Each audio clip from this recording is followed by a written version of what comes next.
جمعے میں پڑھتے ہیں آج کل جو خطبہ کہ ساری کی ساری انسانیت جب گرمی سے تنگ ہو جائے گی کہ اللہ حساب و کتاب شروع کر دے گا، ہر بندہ پریشان ہوگا، یہاں تک کہ انبیاء بھی ہوں گے، صلحاء بھی ہوں گے، شہداء بھی ہوں گے، صحابہ بھی ہوں گے، بڑی بڑی ہستیاں ہوں گی، لیکن اللہ سے بات کرے تو کون کرے؟ تو سارے کے سارے سوچیں گے اور اس بات پہ فیصلہ ہو جائے گا کہ پوری انسانیت میں سب سے بڑے اور سب سے پہلے آنے والی شخصیت بابا آدم ہیں علیہ السلام۔ ساری کی ساری انسانیت جو ہے وہ حضرت آدم کے پاس ہے۔ تو حضرت آدم علیہ السلام سے گزارش کریں گے کہ حضور آپ اللہ سے سفارش کریں نا۔ تو حضرت آدم علیہ السلام فرمائیں گے کہ مجھ سے تو ایک ایسی غلطی ہو گئی کہ جس کی وجہ سے مجھے جنت سے نکالا گیا،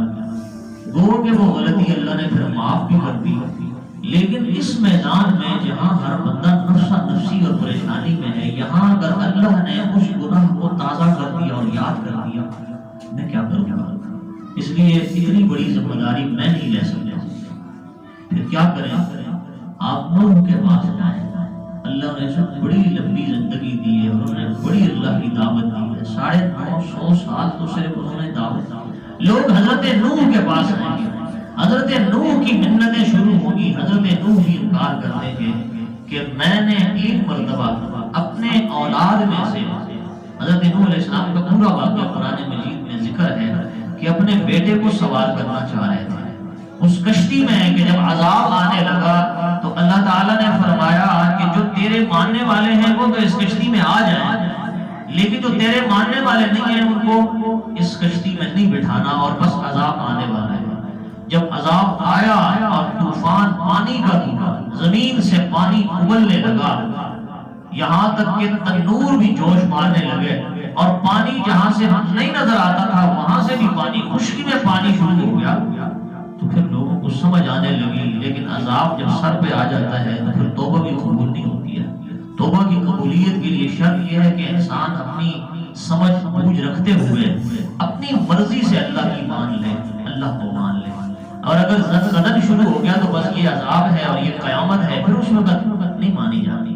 تو حضرت نوح علیہ السلام نے جب دائیں بائیں دیکھا تو اپنے بیٹے کے اوپر نظر پڑ گئی جو پانی میں ہوتے مار رہا تھا۔ تو حضرت نوح نے وہ جو پدری شفقت ہوتی ہے نا، وہ جو محبت ہوتی ہے بیٹے کے ساتھ، وہ جوش ماری اور کہا اللہ یہ میرا بیٹا ہے، انبنی، اے اللہ یہ میرا بیٹا ہے، اس کو تو کم از کم میں سوار کروں۔ اور اللہ سے سفارش کی کہ اے اللہ اگر اجازت ہو تو اپنے اس بیٹے کو، دل کے ٹکڑے کو،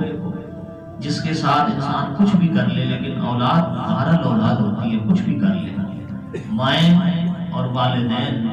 اپنے اس بچے کا بھی انتظار کرتی رہتی ہیں، خاندان کے لوگ اس سے قطع تعلق کرتے ہیں، لیکن اس دنیا میں ایک اچھی ماں ہے، وہ ایسی ہے کہ وہ پھر بھی تکتی رہتی ہے۔ کبھی راستے میں کہیں اس جیسے نظر آ جائے تو ماں کی نظر اس پہ پڑ جاتی ہے، وہ کتنا ہی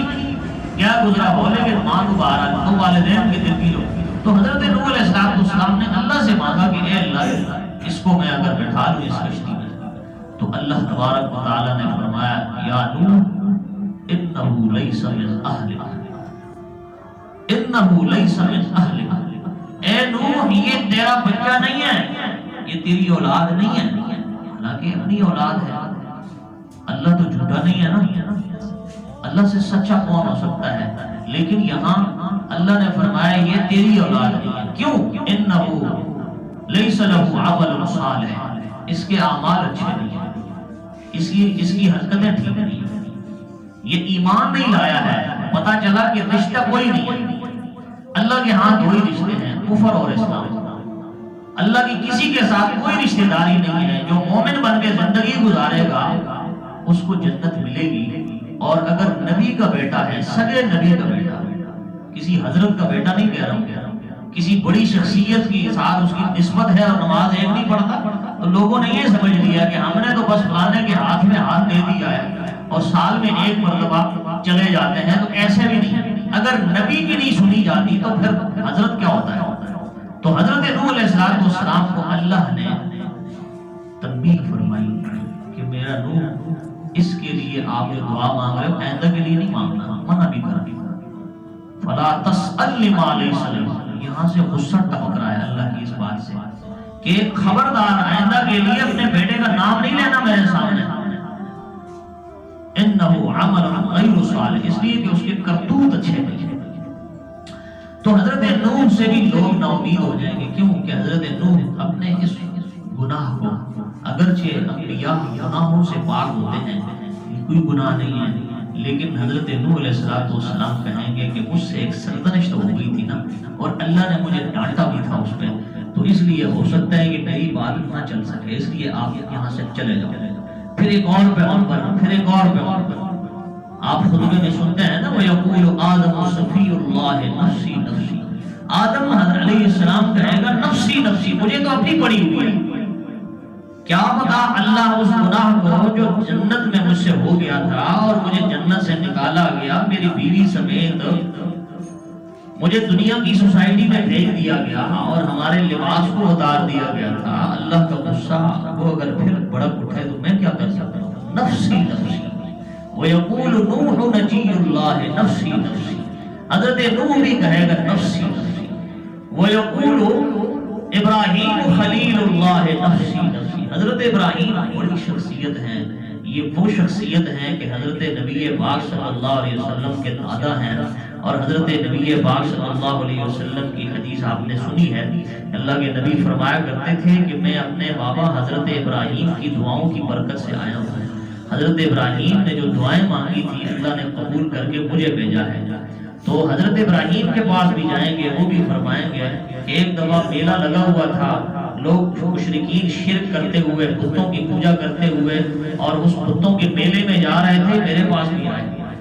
مجھے بھی کہا کہ ابراہیم جوان خون ہے، کیا تجھے ہو گیا ہے، تو ہمارے بتوں کی جو ہے وہ ہر وقت ہتک کرتا رہتا ہے، آج چل ہمارے ساتھ۔ تو ابراہیم علیہ السلام نے کہا انی سقیم، یا میں بیمار ہوں، ٹھیک نہیں،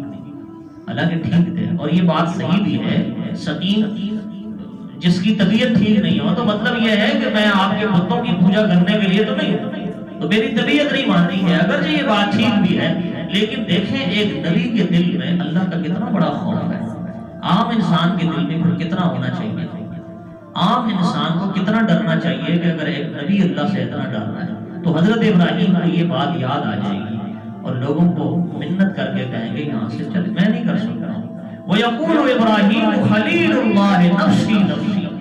حضرت عیسیٰ کے پاس آئیں گے، وہ بھی کہیں گے نفسی نفسی۔ حضرت موسیٰ کے پاس آئیں گے کہ حضرت آپ تو اللہ سے ہم کلام ہونے والے ہیں، کلیم اللہ ہیں، آپ سفارش کریں۔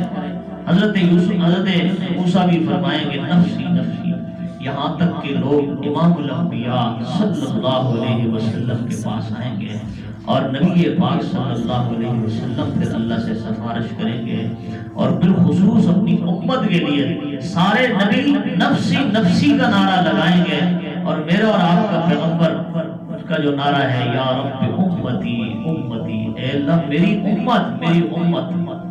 اس لیے میری امت کہیں پہنچی۔ تو نبی علیہ السلام نے فرمایا کہ میرا سر اس وقت فخر سے بلند ہو جائے گا جب میں صفیں گنوں گا تو سارے نبیوں کی صفوں سے زیادہ صفیں